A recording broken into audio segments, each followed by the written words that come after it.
Welcome to our channel math with Swapan sir. Math with Swapan sir চ্যানেলে তোমাদের সবাইকে স্বাগতম। আমরা আলোচনা করছিলাম সরল সুদ কষা নিয়ে। সেই সরল সুদ কষার অঙ্ক নিয়ে আজ আমরা আলোচনা করব। দেখো অঙ্কটাতে কী বলেছে। প্রথমে যে অঙ্কটা আছে, 6 বছর পর সুদ আসলে 30% হলে কত বছর পর আসলের সমান হবে। তাহলে 6 বছর পর কী হচ্ছে, সুদটা আসলে 30% হচ্ছে, আর আসলের সমান অর্থাৎ কত পার্সেন্ট হতে হবে, আসলের 100% হতে হবে। তাহলে 30% হতে কত সময় লেগেছে, 30% হতে সময় লেগেছে 6 বছর। 1% হতে কত সময় লাগবে, 1% হতে সময় লাগবে 36 বছর। আর এখানে কি বলেছে, কত বছর পর আসলের সমান হবে। আসলের সমান অর্থাৎ আসলের সমান হওয়ার অর্থ কি, 100% সুদ হবে।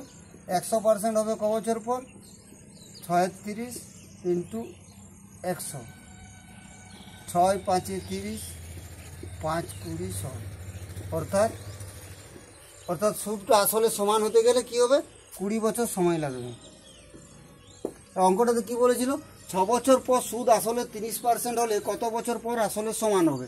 তাহলে আসলে 30% হচ্ছে 6 বছর পর, 1% হচ্ছে 36 বছর পর, এবং আসলে সমান অর্থাৎ 100% হতে কত বছর সময় লাগবে, 20 বছর। অনিকেত 25,000 টাকাকে 2 ভাগে ভাগ করে এমনভাবে জমা রাখলো যাতে 15% ও 18% হারে 1 বছর পর মোট সুদ 4,050 টাকা সুদ পায়। 1 বছর পর মোট 4,050 টাকা সুদ পায়। কত টাকা 18% হারে জমা রেখেছিল। তাহলে 25,000 টাকাকে 2 ভাগে ভাগ করলো। একটা হচ্ছে 15% হারে, আর একটা অংশ হচ্ছে 18% হারে জমা রাখলো। জমা রাখার 1 বছর পর সে মোট 4,050 টাকা সুদ পেল। মোট সুদ পেল 4,050 টাকা। অর্থাৎ কত টাকায় 4,050 টাকা সুদ পেল, মোট সুদ অর্থাৎ মোট টাকাটার উপর সুদ। 25,000 টাকায় সুদ পাচ্ছে কত, 4,050 টাকা। তাহলে এই মোট যে সুদটা পেল, এইটাই সুদের হার কত হচ্ছে সেটা আমরা আগে বের করে নেব। 25,000 টাকায় মোট 4,050 টাকা সুদ পাইছে। তাহলে 1 টাকায় কত সুদ হবে, 4,050 ডিভাইডেড বাই 25,000।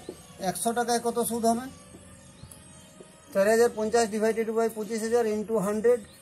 কাটাকাটি করে নেব, 0 0 0 0 0 0 কেটে গেল। 25 দিয়ে কাটবো, 25 1 25,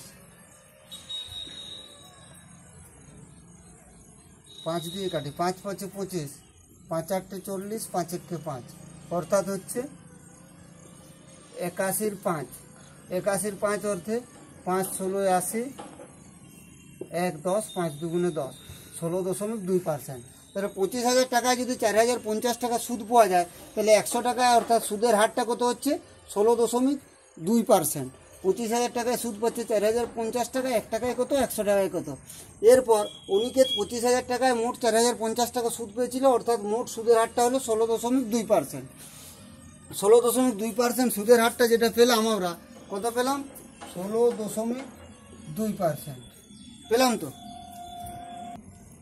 25,000 টাকায় 4,050 টাকা সুদ পাইছে, অর্থাৎ সুদের হারটা কত হলো, 16.2%। এখন দুটো পার্সেন্টেজে ও টাকাটাকে জমা রেখেছিল, একটা ছিল 15%, একটা ছিল 18%, দুটো ভাগ ছিল। মোট যে সুদটা পেল, মোট সুদটা কত হলো, মোট সুদটা হলো 16.2% বটে। এরপর 15% এবং 18%-এর অনুপাতটা করতে হলে আমরা এরকম কোনাকুনিভাবে বিয়োগ করে নেব। 18 থেকে 16.2 বিয়োগ করলে হচ্ছে 0.8, 1.8। এই দিকটা যদি বিয়োগ করি আমরা, 15 থেকে 16.2 বিয়োগ করলে কত হচ্ছে, 1.2। দশমিক তুলে নেব, কাটাকাটি করে নেব, 6 3 18, 6 2 12। অর্থাৎ দুটোর অনুপাত আমরা পেয়ে গেলাম কত, 3:2। 15% হারে রেখেছিল 3 গুণ টাকা, 18% হারে রেখেছিল 2 গুণ টাকা। তাহলে মোট টাকাটা কত দিয়ে আছে, 25,000। আমাদের উত্তরটা বের করতে বলেছে কি, 18% হারে কত টাকা জমা রেখেছিল। তাহলে 18% হারে জমা সমান কী করতে হবে, মোট টাকাটা হচ্ছে 25,000। তাহলে 25,000 ইন্টু 18% হারে কত হয়েছে, 2। 25,000 ইন্টু 2 ডিভাইডেড বাই অনুপাতগুলোর যোগ কত হচ্ছে, 3 আর 2 5। 5 দিয়ে 25,000-কে কাটলে হচ্ছে 5,000, 5,000-কে 2 দিয়ে গুণ করলে হচ্ছে 10,000।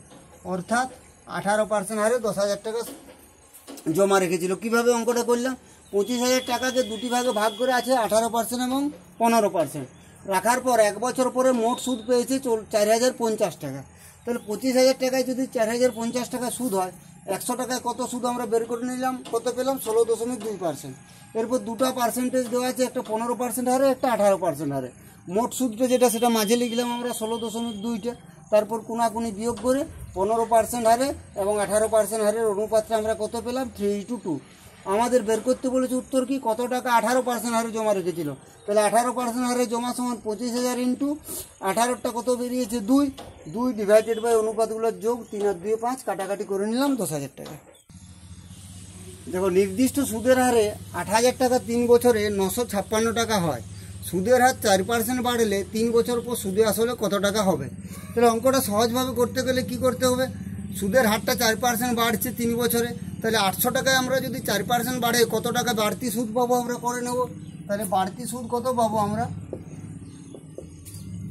বাড়তি সুদটা পাবো আমরা 800 টাকা জমা রাখছি, সুদের হারটা বাড়ছে 4%, অর্থাৎ 4 এর 100, সময়টা দেওয়া আছে 3 বছর, 100 8 এ 800, 4 8 32, 3 96 টাকা।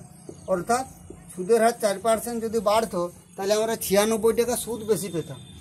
যে সুদের হারটা দেওয়া ছিল তাতে 3 বছর পর 800 টাকা সুদ আসল কত হয়েছে? 956 টাকা।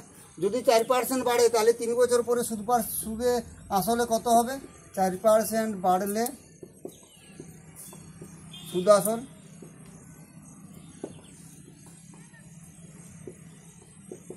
4% বাড়লে কত সুদ আসল হবে? যে সুদ আসলটা দেওয়া আছে 956 টাকা, তার সাথে আমরা 96 টাকা যোগ করে দেবো, তাহলেই হয়ে গেল 6 6 12, 2 হাত থেকে 1,052 টাকা। তাহলে অঙ্কটা আমরা কিভাবে করলাম? সুদের হারটা 4% বাড়ছে, তাহলে 4% যদি বাড়ে তাহলে 800 টাকায় আমরা কতটা বাড়তি সুদ পাবো করে নিলাম 96 টাকা। প্রথমে যে সুদ আসলটা আমরা পেয়েছিলাম তার সাথে 4% বাড়লে যে সুদটা পাবো সেই সুদটা যোগ করলে আমরা মোট সুদ আসল কত পাবো? হয়ে গেল কত হলো? 1,052 টাকা। এবার রাম এই মর্মে কিছু টাকা ধার করেন যে প্রথম 3 বছর 6% হারে, পরবর্তী 5 বছর 9% হারে এবং বাকি সময় 13% হারে সুদ দিতে হবে। 11 বছর পর 8,160 টাকা সুদ দিলে সে কত টাকা ধার নিয়েছিল। তাহলে উত্তরটা আমাদের কি করতে বলে তাকে বুঝতে হবে কত টাকা ধার নিয়েছিল, অর্থাৎ আসলের পরিমাণটা আমাদের বের করতে হবে। কিন্তু কিভাবে বের করব? আসল যখনই বের করতে বলেছি আমরা তখনই আসলটা আমরা 100 টাকা ধরে নিলাম। কত টাকা ধার নিয়েছিল? ধরে নিলাম 100 টাকা ধার নিয়েছিল। এরপর কি বলেছে? প্রথম 3 বছর 6% হারে, তাহলে 100 টাকা 3 বছরের সুদ কত হবে? 100 টাকার 3 বছরের সুদ, 100 টাকা 3 বছরের সুদ হবে 3 6 18 টাকা। তারপর কি বলছে? পরবর্তী 5 বছর 9% হারে, তাহলে পরের 5 বছরের সুদটা কত হবে? 9% হারে বলেছে, অর্থাৎ 5 9 45 টাকা। এবং বাকি সময় 13% হারে সুদ দিতে হবে। 11 বছর পর মোট কত বছর ধারটা নিয়েছিল? মোট সময়টা দেওয়া আছে 11 বছর। তার মধ্যে আমরা এখানে ক বছর পেলাম? 5 আর 3 8 বছর। 11 বছর হতে আর কত সময় লাগবে? 11 থেকে 8 বিয়োগ, অর্থাৎ 3 বছর সময় লাগবে। তাহলে এই 3 বছরের সুদটা কত হবে? পরবর্তী এবং বাকি সময় 13% হারে, তাহলে 13% হারে 3 বছরের সুদ কত হবে? 3 13 39 টাকা।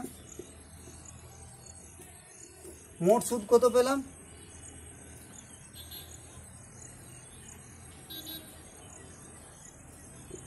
মোট সুদ পেলাম আমরা 102 টাকা। তাহলে কত টাকা ধার নিয়েছিল বলতে আমরা 100 টাকা আসল ধরে নিলাম। প্রথম 3 বছর 6% হারে, তাহলে 3 বছরের সুদ হবে কত? 18 টাকা। পরের 5 বছরের সুদের হারটা দেওয়া আছে 9%, তাহলে 5 বছরের সুদ কত হবে? 5 9 45 টাকা। এবং বাকি সময় দিতে হবে 13% হারে, তাহলে মোট সময়টা দেওয়া আছে 11 বছর। তার আমরা এখানে 5 আর 3 8 পেয়ে গেলাম। তাহলে আর বাকি কত সময় আছে? 3 বছর। 3 বছরের সুদটা কত আছে? 13% হারে, অর্থাৎ 13 3 39 টাকা। মোট সুদ আমরা কত পেলাম? 8 5 13 22 2 হাত তুলে 2 4 3 7 8 9 10 102 টাকা। তাহলে মোট সুদ পেলাম আমরা 102 টাকা। তাহলে 102 টাকা সুদ পেলাম যখন, তখন আসলটা কত টাকা ধরেছিলাম আমরা? 100 টাকা। তাহলে কি হলো? 102 টাকা সুদ হলে আসল হচ্ছে 100 টাকা। 1 টাকা সুদ হলে আসল কত হবে? 100 ডিভাইডেড বাই 102 টাকা। আর এখানে দেওয়া আছে কি সুদটা? 8160 টাকা। তাহলে 8160 সুদ হলে আসলটা কত হবে? 100 ডিভাইডেড বাই 102 ইন্টু 8160। 8 দিয়ে কেটে যাবে। তাহলে মোট আসলটা আমরা কত পেলাম? 8000 টাকা। অর্থাৎ সে 8000 টাকা ধার নিয়েছিল এবং 11 বছর পর 8160 টাকা সুদ দিয়েছিল। একই সুদের হারে 1200 টাকার 5 বছরের সুদ এবং 1500 টাকার 6 বছরের মোট সুদ 1200 টাকা হলে সুদের হার কত? এই অঙ্কটা আমাদের করতে হবে এরপর। তাহলে দেখো অঙ্কটা কীভাবে সমাধান করব। 1200 টাকা 5 বছরের সুদ এবং 1500 টাকা 6 বছরের মোট সুদ দেওয়া আছে 1200 টাকা। তাহলে এই 1200 টাকা সুদটা যখন দুটো আলাদা আলাদা টাকা আছে, দুটো আলাদা আলাদা বছর দেওয়া আছে, তাহলে সেইটাকে যদি আমরা একই বছরে, মানে একটা বছরে, অনলি 1 বছর, 1 ইয়ার, 1 বছরে যদি আমরা 1200 টাকা সুদ পেতে চাই, তাহলে আমাদের কত টাকা জমা রাখতে হবে? কিভাবে করব? 1200 টাকা থাকছে 5 বছর, 1200কে আমরা 5 দিয়ে গুণ করব। তাহলে কত হবে? 5 12 60 2 6000 টাকা। আর 1500 টাকাটা রাখছে কত? 6 বছর। তাহলে 1500 টাকাকে 6 দিয়ে গুণ করব। 6 15 90 2 0। দুটোই আমরা যোগ করব। যোগ করলে কত পাবো? 15000 টাকা। তাহলে 1200 টাকা সুদ যদি আমরা 1 বছরেই পেতে চাই, তাহলে আমাদের কত টাকা জমা রাখতে হবে? 15000 টাকা জমা রাখতে হবে। কীভাবে পেলাম 15000 টাকাটা? 1200 টাকাটা রাখছে 5 বছর, সেই যে পরিমাণ সুদটা পেয়েছে সেই একই পরিমাণ সুদ পেতে গেলে 1200কে 5 দিয়ে গুণ, অর্থাৎ 6000 টাকা 1 বছরের জন্য জমা রাখতে হবে। 1500 টাকা জমা রেখেছিল 6 বছর, যতটা সুদ পেয়েছে সেই একই পরিমাণ সুদ পেতে গেলে আমাদের কত টাকা জমা রাখতে হবে? 1500কে 6 দিয়ে গুণ, অর্থাৎ 9000 টাকা। দুটোই মিলে মোট কত টাকা হলো? 15000 টাকা। এই 15000 টাকা সুদ হচ্ছে কত? 15000 টাকা সুদ হচ্ছে 1200 টাকা 1 বছরে। তাহলে 1 টাকা সুদ কত হবে 1 বছরে? 1200 ডিভাইডেড বাই 15000। আর আমাদের বের করতে বলেছে কি সুদের হার, অর্থাৎ 100 টাকার 1 বছরের সুদ। 1200 ডিভাইডেড বাই 15000 ইন্টু 100। 0 0 0 0 কেটে দিলাম, অর্থাৎ 10 দিয়ে কাটাকাটি করলাম, 5 দিয়ে কাটবো, 15 দিয়ে কেটে যাচ্ছে, 15 8 120, অর্থাৎ 8%। তাহলে সুদের হারটা আমরা সহজেই পেয়ে গেলাম। 1 বছরের জন্য একই পরিমাণ সুদ পেতে গেলে 1 বছরের জন্য কত টাকা জমা রাখতে হবে? করতে গেলে আসল এবং সময়টার গুণ, 1200কে 5 দিয়ে গুণ, 1500কে 6 দিয়ে গুণ, মোট টাকাটা পেলাম 15000 টাকা। 15000 টাকার 1 বছরের সুদ হলো 1200 টাকা। 100 টাকার সুদ কত? এই অঙ্কটাতে বলেছে কি 5 বছরের সরল সুদ আসলের 1/4 অংশ হলে সুদের হার কত? তাহলে 5 বছরের সরল সুদ হচ্ছে আসলের 1/4 অংশ। তাহলে আসল যদি আমরা 100 টাকা ধরি, তাহলে সুদটা কত হবে? সুদটা হবে 100 ইন্টু 1/4, অর্থাৎ 25 টাকা। এই 25 টাকা সুদটা কত বছরে হচ্ছে? 5 বছরে। 5 বছরের সুদ হচ্ছে 25 টাকা। 1 বছরের সুদ কত হবে? 25 ডিভাইডেড বাই 5, অর্থাৎ 5%। তো কীভাবে বের করলাম? সুদটা বলেছে আসলের 1/4 অংশ। আসল আমরা 100 টাকা ধরে নিলাম, সুদটা কত হবে? আসলের 1/4 অংশ, অর্থাৎ 100 ইন্টু 1/4, অর্থাৎ 25 টাকা। 25 টাকা সুদ হচ্ছে কত? 5 বছরে। 5 বছরের সুদ 25 টাকা। 1 বছরের সুদ কত? এটাকে এইভাবে সব করা গেল, ঠিক আছে। আরও একটু ছোটোভাবে করা যাবে। কীভাবে করব?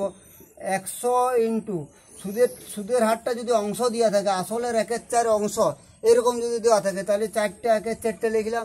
100 ইন্টু 1/4, যে বছরটা আছে দেওয়া সেইটা এই অংশের নিচটাতে গুণ করে দেবো, কাটাকাটি করে দেবো, হয়ে যাবে 25 5, অর্থাৎ 5%। যদি সহজ মনে হয় এইটাও করতে পারো আর এটাও করতে পারো, এটাও খুব ব্যাপার নয় কিছু।